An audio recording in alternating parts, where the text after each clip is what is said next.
Well, Brian, starting off in GT Le Mans, it's been all Corvette racing to this point. Your championship leaders in the 3 cars where we'll focus on Jordan Taylor and Antonio Garcia. As one of the longest and fastest circuits in North America, Road America is a great showcase for Michelin. And at corners like Canada Corner here behind me, the key to going fast is braking. This is Arena 43, where 28 drivers are vying to become the first ever NASCAR Heat Pro League champion. Last night, Bill Oberlin said he ate the same exact meal here in Elkhart Lake as he did on Friday night before the Michelin race. And, well, it turned out really well for him and certainly is doing the same today. He even said he got Robbie to eat the same meal as well. I think it was a juicy steak he mentioned, so, boy, that sounds good right about now. From there, they'll exit driver's right. It's a quick and narrow 1,000-foot burst underneath me and down to second gear, setting up the flat 90-degree final turn in turn 14. We mentioned the 12, Frankie Montecalvo behind the wheel. Didn't get to Road America until Saturday morning, which was the day they qualified due to his wife having birth to their baby boy on Thursday afternoon. Mom and baby are doing fine back home. Well, Kyle, Junior Joyner told me before the race that they're going to play the stage points game. If you remember last year, he didn't even win a race and got into the championship 4, ultimately winning the championship. So they feel like stage points are going to be the key. Well, the rain certainly has started to fall in victory lane, but the sunshine is shining on the 31 Wheel and Engineering Cadillac. Johnny Sauter, could this be the day he finally breaks this streak of bad luck, gets into victory lane, and maybe spoils some playoff hopes here in the process? But so far this weekend, it's been stellar based on the practice speeds as well as qualifying, as you mentioned, on the front row. But right now, just trying to keep pace. They feel the Audi is better on the longer runs. So hopefully this thing keeps green for a little while longer and they can see if they can make up a couple more positions. I'm going to have to tell him to trademark that because I think we're going to hear send it a lot this year. You mentioned Lawrence Van Thor. He's actually coming off with a little bit of some scrapes and bumps and bruises from the 24 hours of Spa, and it wasn't even on the racetrack. Was actually hit by a quad in the paddock area, suffered some scrapes to his face. Also, his wrist still has a lot of pain. He said it's kind of hard to put on his gloves without wincing just a little bit, but he told me with a smile that it's not going to affect him behind the wheel. We know what he can do behind the wheel of the Porsche. Certainly, they're in a great spot right now. With him. Yeah, certainly one of the busiest men every IMSA race weekend. President John Doonan, State of the Sport's always a special moment for you guys, as we just saw on the screen. What excites you most, especially with the schedule getting back to somewhat normal next year? Yeah, I think the key word is stability. The latest first-time winner, Tim Lewis Jr., the first for Alpha, first for you. Describe this moment in such treacherous conditions today. It's unbelievable. Right here at start-finish, the crowd lined up behind him. First of all, Sheldon, welcome back to Victory Lane, but how about having some fans in the crowd here today? Yeah, I love it. Thank you guys all for coming. Before that red flag, it looked like you were coming there on that long green flag run. What was the difference after you guys got restarted there at the end? I mean, you guys are flying. Mark back in second here, but I know it won't be for long. Yeah, he's done pretty good out there. About 2 minutes of midget practice before he gets set to go in his first ever race here at the Chili Bowl, Santino Ferrucci. 2 minutes, is that enough for you? Are you ready to go?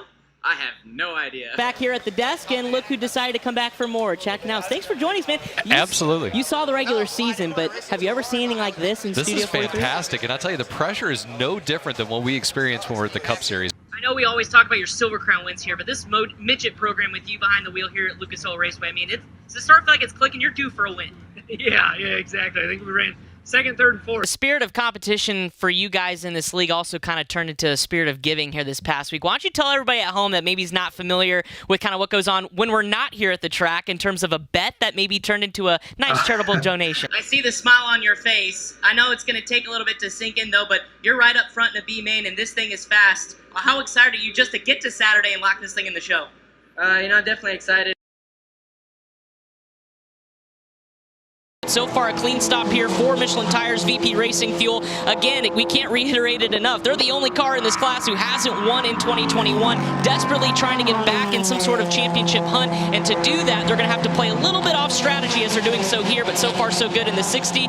Taking a little bit more time on the fuel, making sure they get it all the way filled, and then they'll send them away.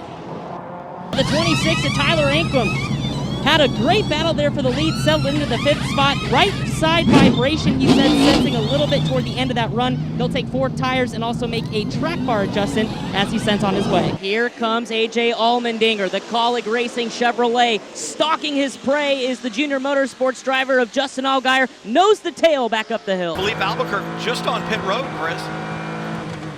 Oh, and heartbreak for the 10 and Wayne Taylor Racing running there in the 3rd spot. Had a left rear tire puncture from contact with the 55. We'll take a look at it as he rolled down pit lane. They had to change the left rear. This really hurt them because they felt like that 60 wasn't going to make it, and they had the pace to get up toward the lead and get themselves a victory. But all that's for naught here with inside 20 minutes to go, as Philippe Albuquerque just said, sorry guys, as he rolled down pit lane. So a flat left rear tire. They're taking a look at it now, but tough break for the 10. Hanging on is an understatement, Dan. He's been screaming to Joe Scheer Jr. on the radio that he is literally sitting on the splitter and he cannot turn his race truck.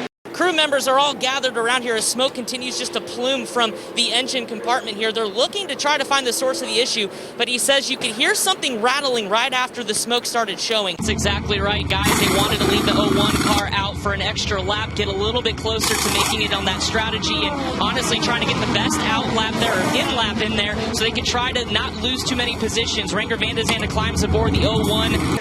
Bell clears Austin Cindric, but right now Matt DiBenedetto had a much clearer turn 6 than he did in turn 5 as he starts to pull away from Kaz Grala. One mistake could end it as Shelby gets into the back of the 88. 3 wide in the corner, Shelby, and there goes Garbage. Garbage to 2nd, Shelby back to 3rd, Dohar to 4th, and a whole gang of cars is right behind him. Felipe Nasr, no driver chains on this stop. The team very happy with their performance. They were actually surprised they were really good in the wet. They knew they had a good dry car, but right now that they were really flexing their muscle, pulling away by as much as 4 or 5 seconds during that stint. Driver very happy on the radio, 4 tires of BP Racing Fuel. The 10 also in Konica Minolta Acura. Haven't won a race for Wayne Taylor Racing here at Road America. Going to try to get it done.